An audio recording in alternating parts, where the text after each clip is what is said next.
आणि यानंतर काही इतरही महत्त्वाच्या बातम्यांकडे आता आपण वळूया। नवीन आलेल्यांना कितपत जागा देणार हा निर्णय पक्षश्रेष्ठींचा असून सोलापुरातील 4 ते 5 माजी आमदारांचा लवकरच भाजपमध्ये प्रवेश होणार आहे। राजकारणात रोजचा संघर्ष असतो असं वक्तव्य भाजपचे आमदार सचिन कल्याण शेट्टी यांनी केलेलं आहे।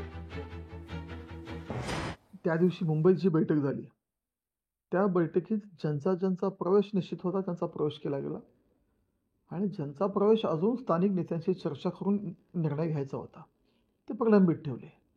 त्यामुळं हे जे प्रवेश घेणार आहेत म्हणून आपला आता विरोध झाला।